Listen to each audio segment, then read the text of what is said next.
निकल जाओ इस घर से। आज के बाद अगर इस दहलीज पर अपने पैर भी रखे तो मुझसे बुरा कोई नहीं होगा। हमारे पास तुम्हें और तुम्हारे इस मरियल घोड़े को मुफ्त की रोटियां खिलाने के लिए पैसे नहीं हैं।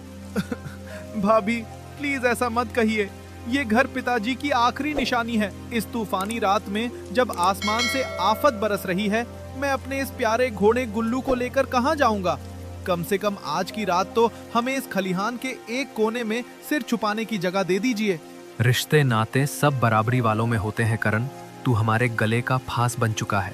दिन भर काम करता है और रात को बैल की तरह ठूस ठूस कर खाता है। और ये तेरा घोड़ा गुल्लू, ये तो सिर्फ घास चरना जानता है। अब इस पर सवारी करने की ताकत भी नहीं बची। ले जा इसे यहाँ से, वरना मैं इसे किसी व्यापारी को बेच दूंगा। भैया, आप मेरे माता पिता के समान थे।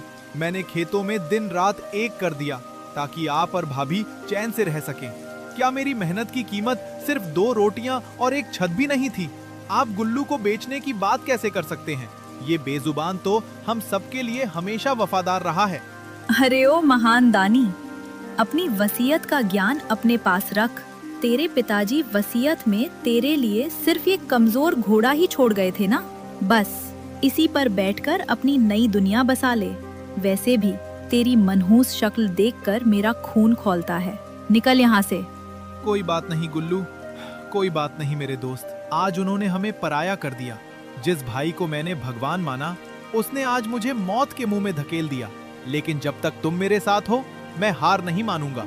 चलो इस काली रात में अपनी नई राह ढूंढते हैं। करण और गुल्लू गांव के छोर पर बनी एक पुरानी रखवाले की झोपड़ी में शरण लेते हैं। झोपड़ी की छत टूटी हुई है, हवाएं सीधे अंदर आ रही हैं और पेट में भूख की आग जल रही है। लेकिन इस कड़कड़ाती ठंड और अंधेरे में भी दोनों के बीच की अटूट दोस्ती ही उनकी एकमात्र ताकत थी। माफ कर देना गुल्लू, आज मेरे पास तुम्हें खिलाने के लिए एक दाना चारा भी नहीं है। ये सूखी रोटी का एक आखिरी टुकड़ा बचा है, इसे तुम खा लो।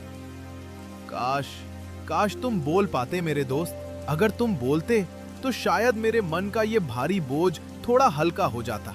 तुम मुझे अपना दुख बता पाते और मैं तुम्हें गले लगाकर रो लेता। तुम भी कितने समझदार हो ना, खुद भूखे रहकर अपनी रोटी मुझे दे रहे हो। नहीं गुल्लू, आज की रात हम दोनों भूखे ही सोएंगे।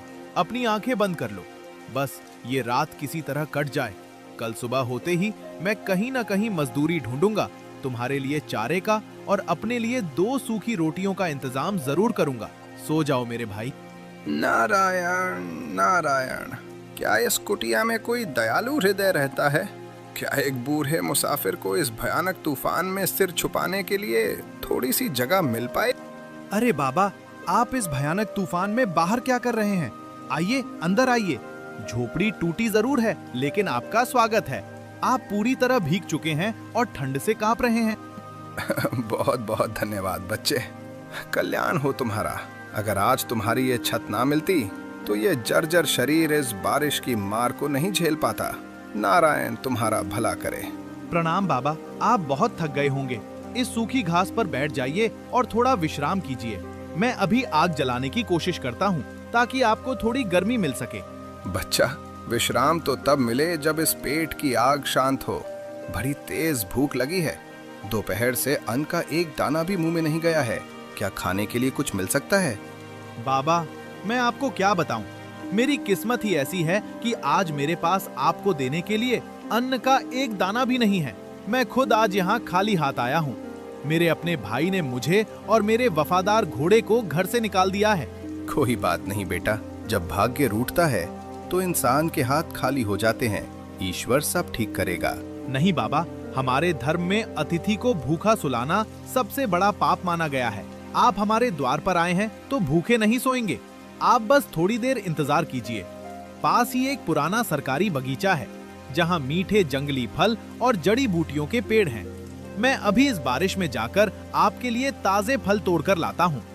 बेटा, बाहर आफत बरस रही है, बिजली कड़क रही है और जंगली जानवरों का भी डर है। ऐसे में बाहर जाना खतरे से खाली नहीं है। बाबा, जब तक इस शरीर में सांसें हैं, मैं किसी अतिथि को अपने सामने तड़पता नहीं देख सकता। आप बस धैर्य रखिए, मैं अभी वापस आता। लीजिए बाबा, बारिश बहुत तेज थी, इसलिए सिर्फ यही फल मिल पाए। कृपया इन्हें स्वीकार कीजिए और अपने पेट की भूख शांत कीजिए। अद्भुत स्वाद है बच्चे। तुम्हारी इस सेवा भावना और निष्काम कर्म ने मेरे अंतर मन को तृप्त कर दिया है। लेकिन एक बात बताओ, तुम खुद इतने कमजोर और निढाल क्यों लग रहे हो? क्या तुमने खुद कुछ नहीं खाया? बाबा, मेरे भूखे रहने से कोई फर्क नहीं पड़ता। आज मेरा अतिथि तृप्त हो गया, यही मेरे लिए सबसे बड़ा सौभाग्य है। और ये वफादार घोड़ा, ये भी भूखा है, लेकिन इसकी आंखों में अपने मालिक के प्रति असीम भक्ति और तेज है। ऐसा ईमानदार साथी तो बड़े बड़े राजाओं को भी नसीब नहीं होता। हाँ बाबा, ये गुल्लू ही अब मेरा इकलौता परिवार है। इसने हर सुख दुख में मेरा साथ दिया है। जब भाई ने मुझे धक्के मारकर निकाला तो ये मेरे साथ चुपचाप चला आया। काश मैं इसके लिए कुछ बेहतर कर पाता। धीरज रख बेटा, जब इंसान के सारे सांसारिक दरवाजे बंद हो जाते हैं तब ऊपर वाला एक नया और अनोखा रास्ता खोलता है। तुम्हारी यह निस्वार्थ सेवा, तुम्हारी यह ईमानदारी और इस प्यारे घोड़े की वफादारी व्यर्थ नहीं जाएगी। आज से इस संसार का कोई भी संकट तुम दोनों को अलग नहीं कर पाएगा। जो बेजुबान था उसे अब ज्ञान, विवेक और इंसानी वाणी का वरदान मिलता है। लेकिन याद रखना, इस शक्ति का उपयोग केवल धर्म और दूसरों की भलाई के लिए ही होना चाहिए। अरे साधु बाबा कहाँ चले गए? रात को तो वे यहीं सो रहे थे, बिना बताए ही चले गए। कम से कम एक बार मिल तो लेते। हाँ मालिक, वो कोई साधारण साधु नहीं थे। वे तो साक्षात कोई सिद्ध पुरुष थे जो हमारी परीक्षा लेने आए थे। और देखो, तुमने परीक्षा पास कर ली। कौन बोला? झोपड़ी में कौन है? भूत प्रेत? अरे मालिक, डरो मत, कोई भूत प्रेत नहीं है। तुम्हारे सामने खड़ा तुम्हारा वफादार घोड़ा गुल्लू बोल रहा है। गुल्लू, क्या ये सचमुच तुम हो? क्या मैं अब भी कोई सपना देख रहा हूँ? कोई घोड़ा इंसानों की तरह कैसे बोल सकता है? ये कोई सपना नहीं है मालिक, ये रात वाले महात्मा जी के मंत्रों का और तुम्हारी निस्वार्थ सेवा का फल है। उन्होंने मुझे मनुष्यों की वाणी और अद्भुत बुद्धि का वरदान दिया है। अब हम दोनों केवल मालिक और जानवर नहीं, बल्कि सच्चे सुख दुख के साथी हैं। ओह मेरे गुल्लू, ये तो सचमुच भगवान का चमत्कार है। मुझे विश्वास नहीं हो रहा कि मेरी बातें सुनने वाला और मुझसे बात करने वाला मेरा प्यारा घोड़ा अब बोल सकता है। अब मैं इस दुनिया में अकेला नहीं हूँ। हाँ मालिक, अब तुम्हें रोने की जरूरत नहीं है। अब हम दोनों मिलकर मेहनत करेंगे।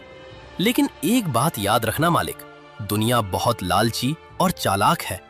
अगर गांव वालों को पता चला कि मैं बोल सकता हूँ तो वे मुझे किसी राजा को बेच देंगे या मुझे लोहे की जंजीरों में जकड़ कर तमाशा बनाएंगे।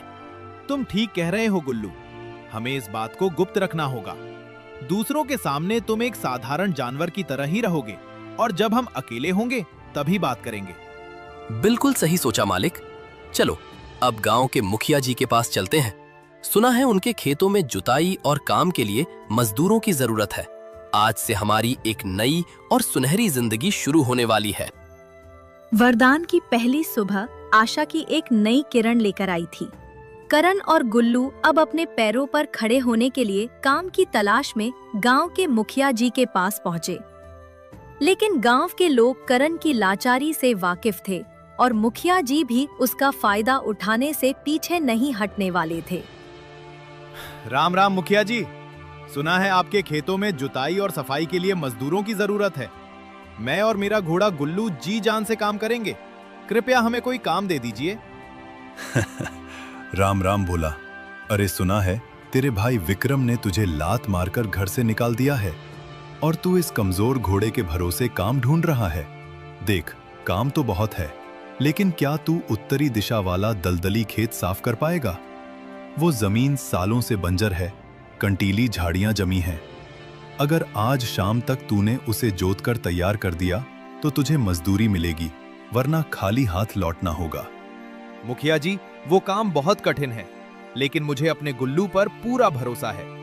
हम आज शाम तक वो खेत तैयार करके देंगे।